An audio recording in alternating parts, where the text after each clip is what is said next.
నా ఒంటి మీద కండు వచ్చినప్పుడు కదా, వేరే పార్టీ కండు వచ్చినప్పుడు కదా నేను పార్టీ మారినట్టు ఇతర పార్టీలు చేరినట్టు. నా ఒంటి మీద కండు మారదు. పూర్తి అయిన తర్వాత మా ఎగ్జిక్యూటివ్ నిర్ణయం తీసుకోవాలి. కండు అయితే మారదు, ఇది గ్యారంటీ ఇస్తా. కండువ మారదు, ఏ పార్టీలు చేరేది లేదు. ఇంకా ఏం చేయాలనే విషయం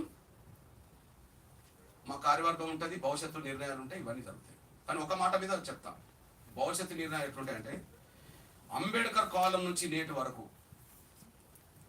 ఎస్సీ ఎస్టీ బీసీ అనగారిన వర్గాల సమస్యలు ఎన్ని పెండింగ్లు ఉన్నాయో వాటన్నిటినీ సమాజం ముందుకు తీసుకొస్తాం, ప్రభుత్వం ముందుకు తీసుకొస్తాం. దేశంలో ఎక్కడ లేని సమాజం కోసం ఉద్యమాలు కూడా నిర్మిస్తాం. అది గ్యారంటీ. ఏంటి, డాక్టర్ బాబాసాహెబ్ అంబేద్కర్ న్యాయశాఖ మంత్రి. అరే న్యాయశాఖలోనే రిజర్వేషన్ లేవు, హైకోర్టులో రిజర్వేషన్ లేవే, సుప్రీంకోర్టులో రిజర్వేషన్ లేవే. అంబేద్కర్ గారే కదా న్యాయశాఖ మంత్రి, మొదటి న్యాయశాఖ మంత్రి అంబేద్కర్ గారే కదా. మరి రిజర్వేషన్లు పితామహుడు అని అంబేద్కర్ని అంటాం కదా. మరి అంబేద్కర్ ఏ శాఖకు ప్రాతినిధ్యం వహించాడో అన్నట్టు రిజర్వేషన్ లేవు. ఆయనకి ఇష్టం లేక చేయలేదా? కాదు, కొన్నిటిని మాత్రమే ఆమోదించారు, కొన్నిటిని ఆమోదించలేని పరిస్థితుల్లో కూడా రాజ్యాంగం రాసుకోవాల్సి వచ్చేసింది. అంటే అంబేద్కర్ మీద కూడా ఎంత ఒత్తిడి ఉన్నది ఆ కాలంలో అని దీనికి అర్థం. రెండోది, ఇప్పుడు లోక్సభ రాజ్యసభ కలిస్తేనే పార్లమెంటు, రెండు కలిస్తేనే. లోక్సభలో రిజర్వేషన్లు ఉన్నాయి ఎస్సీ ఎస్టీలకు, రాజ్యసభలో లేవు కదా. డాక్టర్ బాబాసాహెబ్ అంబేద్కర్ రాజ్యసభ సభ్యుడే కదా, ఇప్పుడు లోక్సభలోకి వెళ్ళలేదు కదా. అంటే ఆయన రాజ్యసభ సభ్యుడే, కానీ రాజ్యసభలో రిజర్వేషన్ లేవు. ఆయన న్యాయశాఖ మంత్రే, న్యాయశాఖలో రిజర్వేషన్ లేవు. ఇక్కడ శాసనసభ ఉంటుంది, శాసన మండలి ఉంటుంది. శాసనసభలో ఎస్సీ ఎస్టీలకు రిజర్వేషన్లు ఉన్నాయి, మరి పక్కన ఉండబడి శాసన మండలిలో లేవు. అంటే ఆ రోజుల్లో కూడా అన్నిటినీ ఆయన ఆకాంక్షల్ని అమలు జరగకుండా అడ్డుకున్నారు అనే విషయం దీన్ని బట్టి రుజువుతుంది. అట్లాంటి సమస్యలు ఇప్పుడు ఎంతోమంది పార్లమెంట్లో ఉన్నారు. మా మల్లికార్జున ఖర్గే ఉన్నాడు, వీటి మీద ఎందుకు మాట్లాడాడు? జాతీయ కాంగ్రెస్ పార్టీ అధ్యక్షుడు కదా. అంబేద్కర్ పార్టీ పేరుతో ఉన్న వాళ్ళు ఉన్నారు కేంద్ర మంత్రులు, రామ్దాస్ అథవాలే, ఆర్పిఐ, ఓకే, పాస్వాన్ కొడుకులు ఉన్నారు ఇప్పుడు కేంద్ర మంత్రి హోదాలో. పాస్వాన్ దళిత నాయకుడే కదా. పెండింగ్ ఉన్న సమస్యల మీద మాట్లాడతలేరు.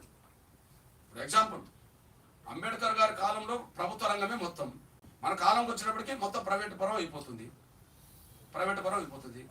ప్రైవేట్ రంగంలో రిజర్వేషన్లు కనుక మనం అమలు చేయించుకోకపోతే అసలు రిజర్వేషన్ ఉండేందుకు ఇక చట్టాలలో కాగితాల్లో రిజర్వేషన్లు ఉంటాయి, అమలు జరిగే వ్యవస్థ ఉండదు కదా.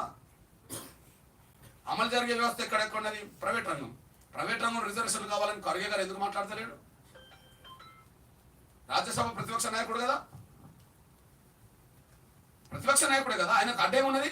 దళితుడు ప్రతిపక్ష నాయకుడు రాజ్యసభలో. అసలు రాజ్యసభ ఎట్లా నడుస్తుంది?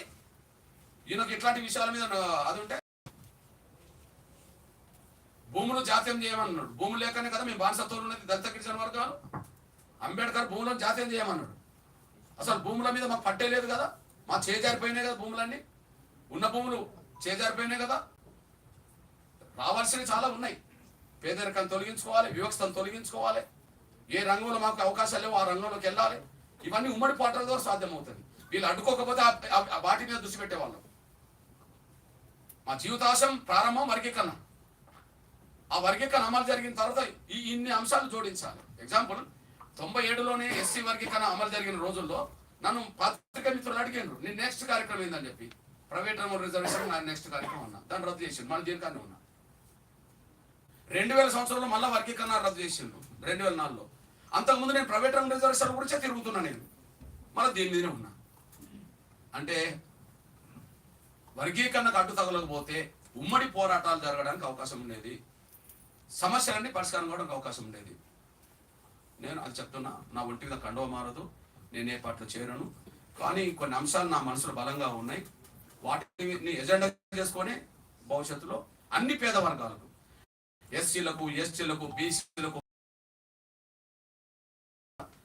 అన్ని వర్గాల పేదలకు ఏ అంశాలైతే పరిష్కారం కావాలో వాటన్నిటిని దృష్టి పెట్టే స్థాయికి మేము ముందుకు సాగుతాం. అది గ్యారంటీ ఇస్తాను. నేను స్వతంత్రం ఉంటే కదా మాట్లాడేది. నేనేదో పార్టీలో చేస్తే నేను ఎట్లా మాట్లాడతాను? పార్టీ లైన్కు నేను కట్టుబడాలి, పార్టీ అధినేతలకు నేను కట్టుబడాలి. ఇప్పుడు ఎగ్జాంపుల్, ఇప్పుడు మల్లికార్జున ఖర్గే గారికి సొంత పార్టీ లేదనుకుందాము, ఆయన కాంగ్రెస్ పార్టీ జాతీయ అధ్యక్షుడే. ప్రైవేట్ రంగ రిజర్వేషన్ మాట్లాడవచ్చు కదా, రాజ్యసభ నుండి మన రాజ్యసభలో రిజర్వేషన్ కావాలని మాట్లాడవచ్చు కదా. పార్టీ